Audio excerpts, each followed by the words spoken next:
Bayangkan Anda berada di puncak Bukit Hakni yang gersang. Angin panas menyapu debu merah dari tanah kering, sementara matahari siang membakar segalanya seperti api neraka. Di bawah sana, ribuan prajurit salib berbaris dengan baju besi mengkilap. Bendera salib merah berkibar-kibar menghadapi pasukan muslim yang dipimpin seorang pria tinggi kurus berjubah hijau. Mata tajamnya menyimpan rahasia yang bisa balikan nasib sebuah kerajaan. Apa yang membuat Sultan Salahuddin Al-Ayyubi, seorang Kurd sederhana dari Tikrit, berani menantang kekaisaran barat dan merebut kembali Yerusalem, kota suci yang hilang selama hampir seabad? Malam sebelum pertempuran, api unggun berkedip di kamp tenda yang luas.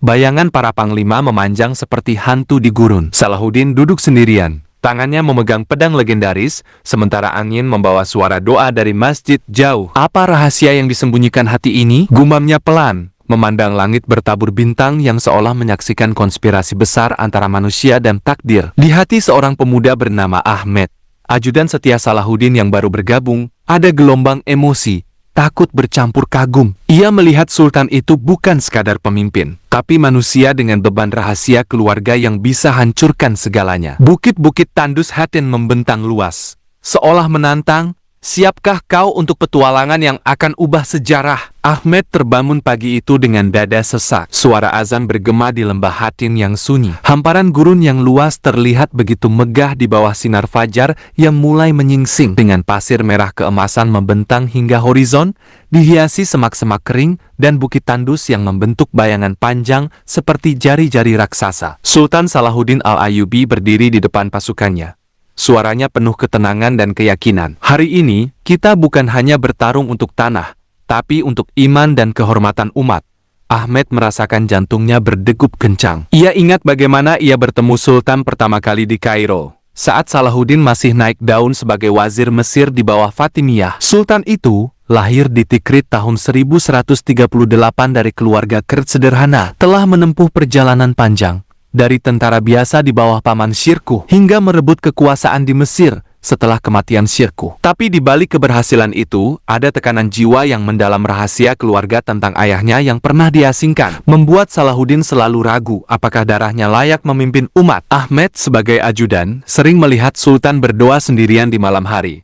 Dilema antara belas kasih dan keadilan membuncah di hatinya. Gurun luas Hatim itu, dengan angin yang semakin kencang membawa debu, seolah menantangnya untuk buktikan diri. Setiap hembusan angin membisikkan rahasia. Musuh salib di bawah pimpinan Guy of Lusignan dan Reginald of Chatillon bukan hanya tentara, tapi simbol penindasan yang telah membantai ribuan muslim di Yerusalem tahun ke-1099. Ahmed merasa pertaruhan hidup mati ini bukan cuma perang, tapi ujian batin Sultan untuk tebus dosa masa lalu keluarganya. Ketegangan naik saat mata-mata salib mendekat dari kejauhan. Pasir beterbangan di angin panas, suara derap kuda terdengar samar, menciptakan getaran di tanah gurun yang kering. Salahuddin memerintahkan pasukannya untuk mengapit musuh. Strategi jenius yang ia pelajari dari Nur ad-Din, Sultan Zeni yang pernah ia layani di Suriah. Ahmed merasakan tekanan batin yang semakin berat. Ia menyimpan rahasia kecil, surat dari saudaranya di Damaskus yang memohon Sultan jangan terlalu lembut pada musuh, karena Reginald pernah membunuh karavan haji tak berdosa. Dilema itu menggelayut di hati Ahmed, antara kesetiaan pada Sultan yang terkenal belas kasih dan amarah umat yang haus balas dendam. Ia melihat para panglima seperti Taqi ad-Din, keponakan Sultan, dengan pedang gagah tapi mata penuh tawakal. Pertempuran dimulai tiba-tiba. Panah pertama melesat cepat, darah pertama tumpah. Ahmed maju ke depan, pedangnya beradu dengan musuh. Ritme cepat, tebas, hindar. Seruan Allahu Akbar menggema. Gurun Hatim berubah jadi medan darah, dengan debu mengepul tinggi,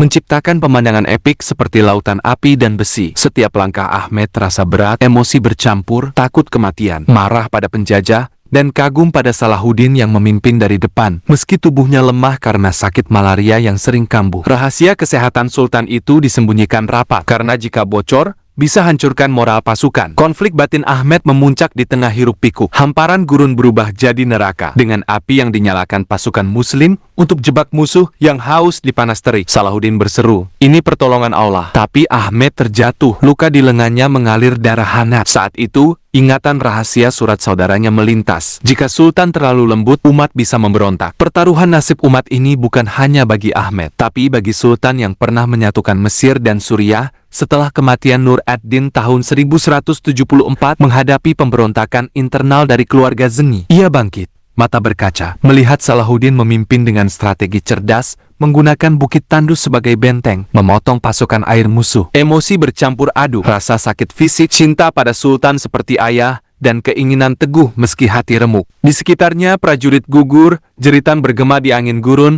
membuat hati Ahmed dak-dikduk seperti badai. Rahasia petualangan Sultan terungkap lapis-lapis. Dari kampanye di Yaman hingga perang melawan Assassins di Suriah, semuanya membentuk pria yang belas kasih tapi tegas. Tapi bagi Ahmed, ini ujian pribadi. Rahasia keluarganya bisa hancurkan kepercayaan Sultan jika terbongkar. Ketegangan puncak saat Reginald of Chadelan maju angkuh dengan pasukannya. Pemandangan gurun luas membuat pertempuran megah. Matahari terik menyinari pasir terciprat darah, bayangan pedang memanjang, debu seperti kabut perang menyelimuti bukit. Ahmed mendekati Sultan, berbisik hormat. "Ya Amirul Mukminin, saudara hamba memohon jangan ampuni Reginald. Dia pembunuh karavan suci." Salahuddin memandangnya penuh kasih.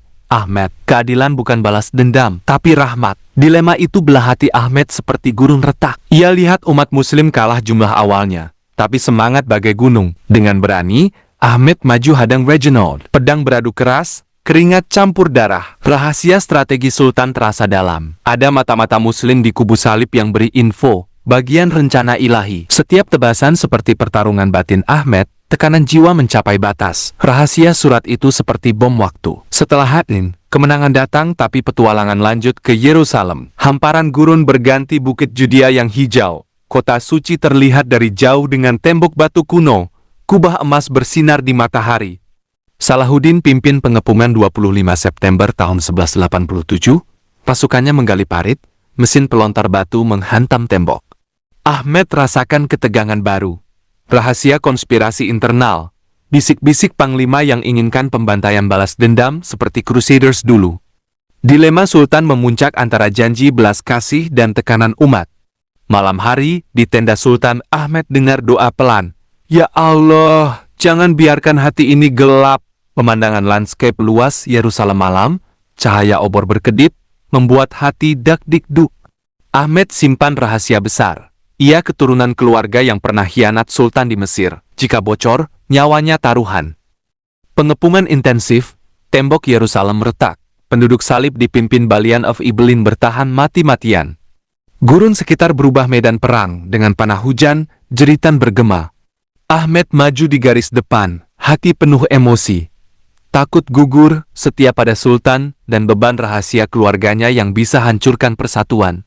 Salahuddin sakit lagi, tubuh lemah tapi semangat kuat, rahasia kesehatannya disembunyikan. Dilema belas kasih Sultan naik. Ia tawarkan aman pada penduduk jika menyerah, tapi umat haus darah. Ahmed rasakan tekanan jiwa seperti badai. Ingat petualangan Sultan dari Tikrit ke Damaskus, menyatukan umat Sunni melawan Fatimiyah Syiah.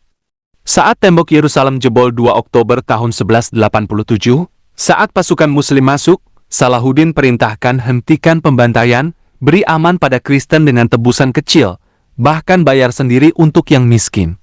Ahmed kaget. Rahasia terbesar Sultan terungkap bukan balas dendam, tapi visi persatuan umat manusia terinspirasi mimpi Nur ad-Din yang disembunyikan. Tapi twist lebih dalam.